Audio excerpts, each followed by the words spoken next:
Hey there, I hope you're having a day as amazing as you are. Today we're going to be having a little bit of fun here. We're going to be continuing our journey with The Who's Tommy, but this time at side 2. And this time our method of attack is going to be listening to the whole side all the way through without breaking one song to the next. And then we're going to be giving it a second listen, and that's where we're going to make some interjections and point out a few things that either stand out, sound cool, or just surprised us for some reason.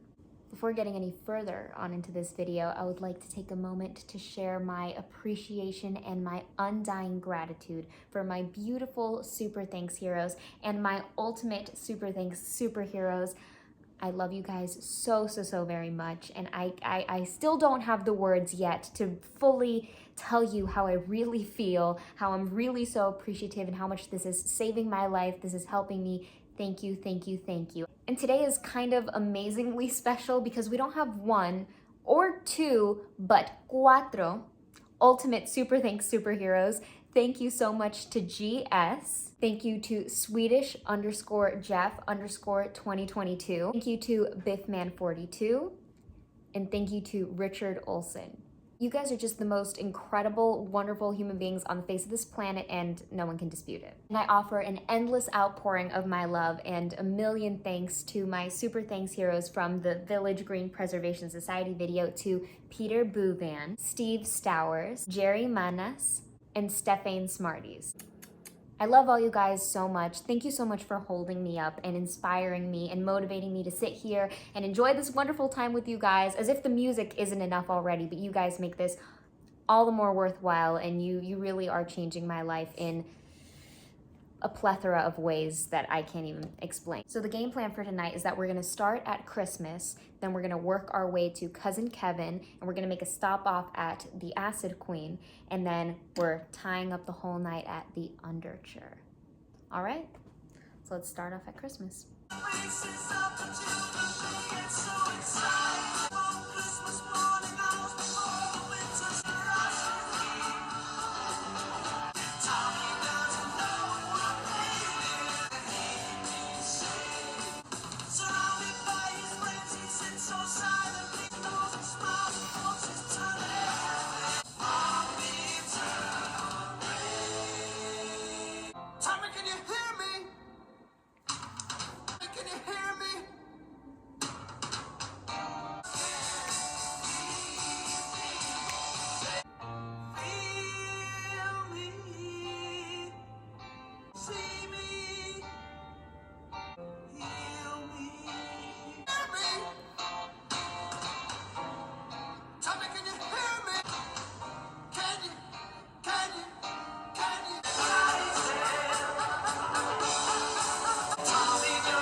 so many thoughts.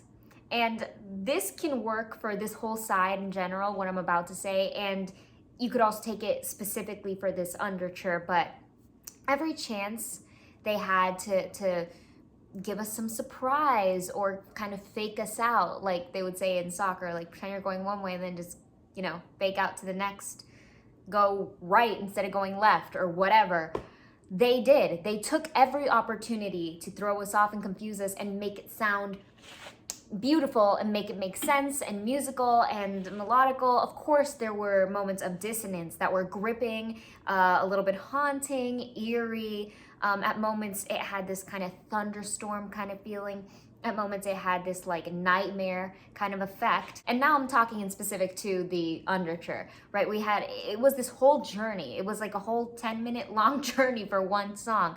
And I was holding on to the hope that there were going to be some vocals at some point, and I can't say that there weren't, right? Because there were the ahs that were so beautiful and angelic and celestial, and they definitely tied in this resolution feeling after moments of dissonance, after these clusters, after, you know, when the pitches just rubbed together too sharply or too harshly. We had beautiful moments of resolution, and oftentimes there were those backing vocals, but there was never a center vocal, there was never a lead vocal. And I believe in the overture in the last video, I thought there wasn't going to be vocal, and there was, so I thought maybe they were going to do one of those, but by setting a precedent and not following it, they definitely faked us out in another way.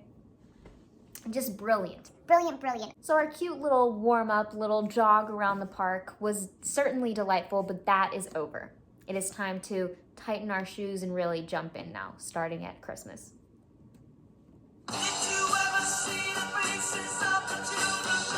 So they start off with a surprise, which is really interesting. They don't give us any intro whatsoever. They just dive right into the song. Just bam, we got vocal. It's on maximum already. It's on forte. We have some brightness already thrown at us. And they're already tying in so much fun into this song with that. They punch us in the face with a good time. They let us know that this is gonna be a lot of fun. They let us know that it's really exciting, and not just because it says it in the lyrics, but I feel like they really do provide that excited feeling. They do it with this opening with this major, beautiful, resilient sunshine key. The chords are major. The backing vocals are really fun. I like our resolution moment, and that moment was made all the more gratifying because we started with the major, we had a slight sus moment, and then it was resolved back into major. And a lot of the explosive nature is down in the percussion. The drums are just bouncing off the wall in this one.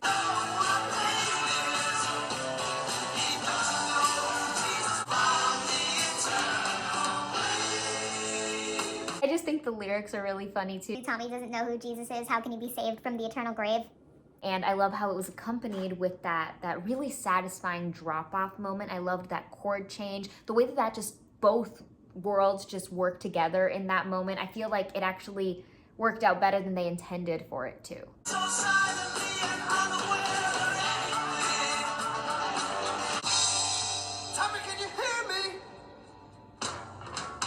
This B section is just so good. The first time around, it literally gave me chills all the way from my head to my toes. It was so unexpected. It was one of those surprises that were just like, I was not prepared for, and I'm so glad they delivered this to us. Tommy, can you hear me?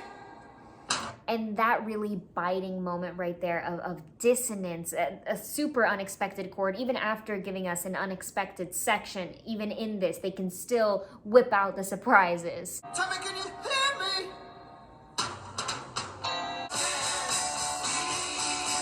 They brilliantly used repetition as this device to drill the point home. Every time they repeated the question, it just gave me chills on top of chills on top of chills. Like it felt like the desperation kept growing, and that's what made it so chilling. Heal me.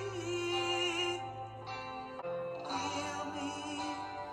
First of all, that little resolution right there at the end, jumping to that chord was gorgeous, falling in love with every moment of this, but I love how they kind of use reverse psychology on us in this song. So a lot of times bands and musicians will use these sections to really amp up the intensity by, speeding things up, making things start going faster, making, doing things that really elevate our pulse. And I feel like they did that as well.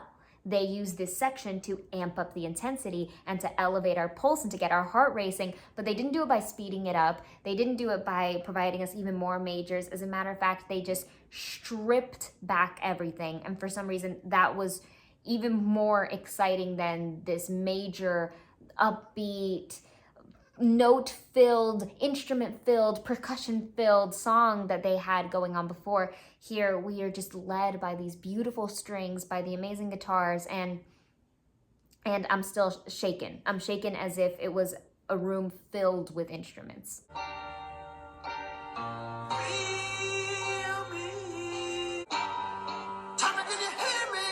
They just did so many things right there. First of all, they delivered a beautiful, angelic vocal. Second of all, they built up the anticipation that we were talking about before.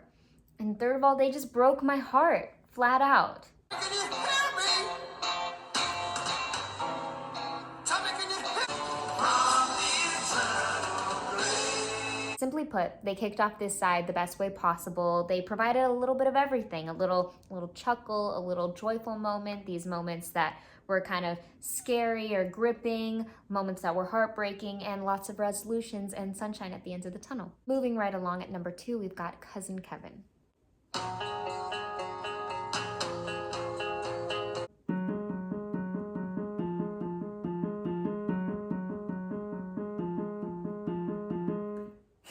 That kind of just got my attention and hooked me right away because it reminds me of like an old classical song that I used to hear at piano recitals all the time. The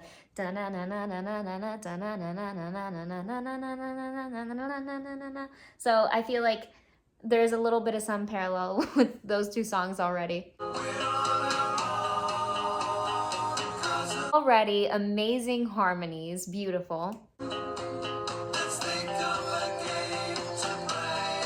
So we have a few factors at play here that make the journey of the musicality so interesting and intriguing. We have in the vocals all these harmonies going on and playing with one another and all the pitches, how they communicate. But then they're also communicating on a bigger scale with the chords and the direction that the music is going. The movement is insane. We have like these beautiful harmonies contrasting with like sus chords and resolution.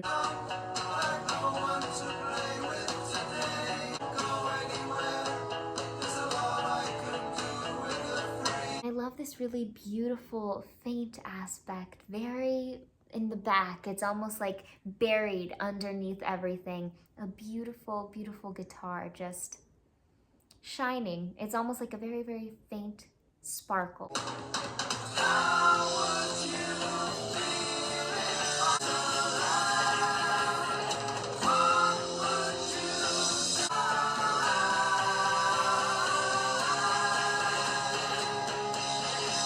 So this entire section does a great job at building anticipation and increasing the intensity and leaving us wanting to know what comes next by balancing out major and minor and jumping back and forth between the two, because what it does is that it gives us moments of hope, like, oh, okay, there is some sunshine, there is a possibility of getting out of this and going on to the next phase of our journey, but then we're brought down and we're pulled down with this terrifying, sinking minor moment that leaves us feeling despair and discomfort, but then they pull us back up with a resolution, then they bring us back into a happy major moment, and then the minor, and then it's just this never-ending tug-of-war battle until the end where it really gets intense on the last few chord changes. And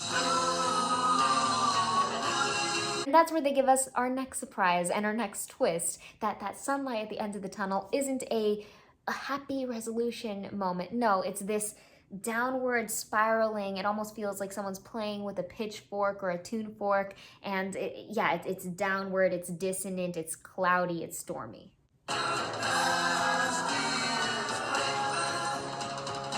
kind of has this feeling of like a dark circus or like a twisted, haunted themed circus.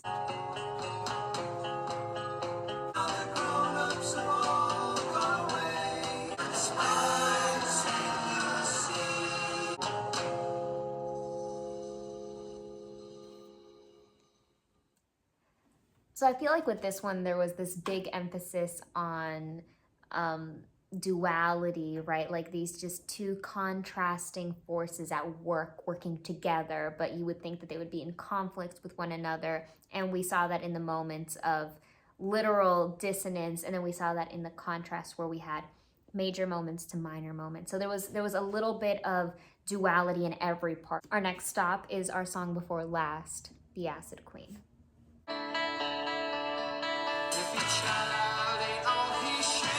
I love the effect that's placed on that opening guitar and that intro. Although it was very short, it did exist and it was really beautiful. I loved that build-up. It kind of felt like we were walking a percussive staircase. Like we had that little drum moment there, that boom, boom, boom, boom, boom, I'm the gypsy, and then a little bit of an explosive moment. I don't think it necessarily reached like a volcanic eruption.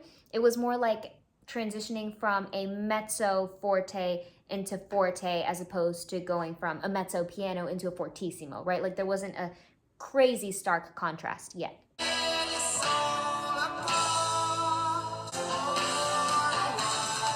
What's really interesting with this one is that we can hear changing dynamics as the verse goes on. So it's not necessarily from verse to chorus or from section A to section B, but it's within one section. Within one section, we have a range. We have like all these hills and mountains to climb. And this is something else I picked up on the first listen around as well. It feels like he doesn't even wait till we get to the peak. It doesn't feel like we've made it over to the next section before the vocal comes in. So it's almost like they're not even timed at the same time musically as well, apart from the dynamics, which I do feel like is existing also, where they're not completely in sync, but it feels like we're ramping up to the next section. And before we're given that explosive moment, which does come, it just comes like a beat or two after the vocal comes in and kind of like anticipates or steps ahead.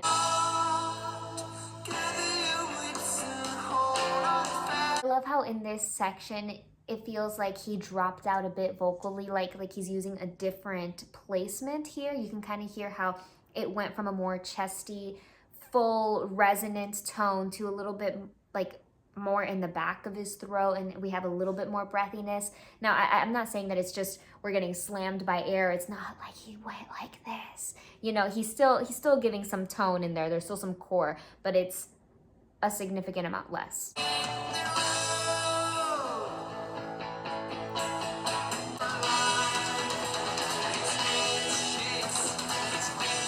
So this part in particular right here is a great moment showing the difference between the dynamics in the vocals and the instrumentation. I feel like we're going crazy down in the instrumentation, especially in that percussion and the way it's communicating with the guitar. I feel like they're both doing a great job at just being so hyper and just being the star and shining, while he's kind of providing a little bit of a softer delivered vocal. It's, you know, reaching into the piano part, and the way that they both coexist creates this really, really cool dynamic. It's kind of like cloudy and fun.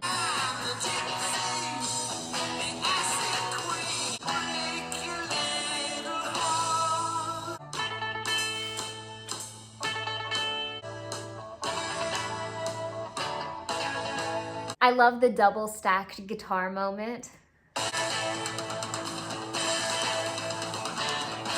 I love how they use the drum as a foreshadow that something is about to happen. Like we know, uh-oh, we're on the edge of our seats. Things are about to get real. Things are about to get real. If you try,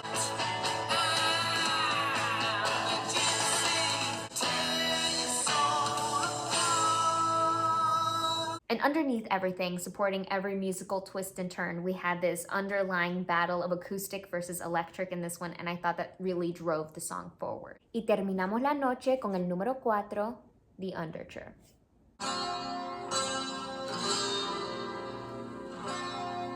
This beautiful theme is repeated quite a lot. They really use the repetition device solidly in this one for a little while. And there's this light openness. There's this acoustic nature that we've yet to see so far on this side that starts off this song and is present all the way through. So they continue on with the repetition of that beautifully open chorded guitar, right? The chords are ringing out, they're open, they're beautiful.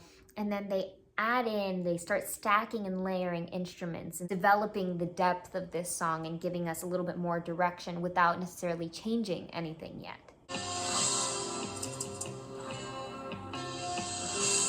In my opinion, it's such a stylistic and unique, brave choice to have pushed the bass guitar to the front, to the forefront, almost giving it a spotlight moment, almost raising it to the same level as, if not a step above, the acoustic guitars. So that was a moment where we had a lot of clusters, we had dissonance, it felt like the direction just started going crazy, and we get pulled out with another resolution at the end.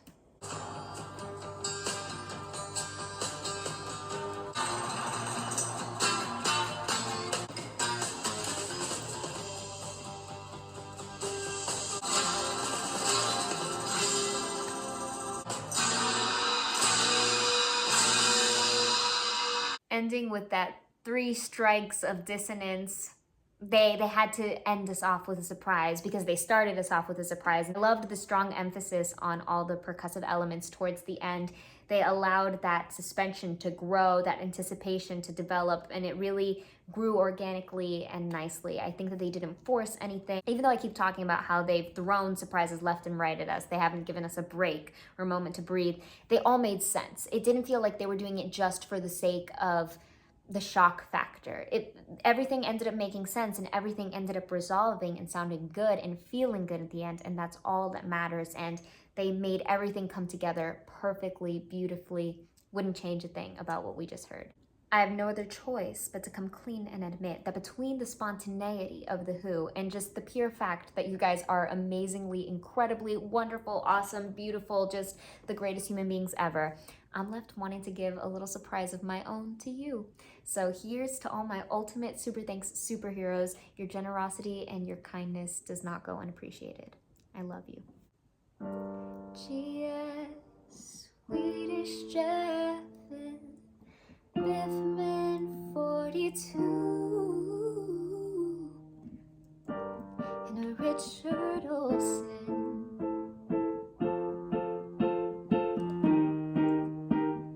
Thank you for being incredible to me. You're making a difference in my life. I love you guys so much. Thank you. And thank you to all of my super thanks heroes. I love you guys so much. I wish for all of your guys' biggest dreams to come true. I wish for all the blessings to come flying at you, for you not to even be prepared for all of the positive, wonderful, amazing things that are about to come into your life. I really, really hope that this happens. You guys deserve everything. You really do. Thank you guys so much for continuing to take this crazy Who journey with me. I think it's a lot of fun so far. We're 2 sides in. Now we've got 2 sides to go, and I still don't know what video we got next. So you have to tune in to see, find out. I love you guys. Remember, take it easy.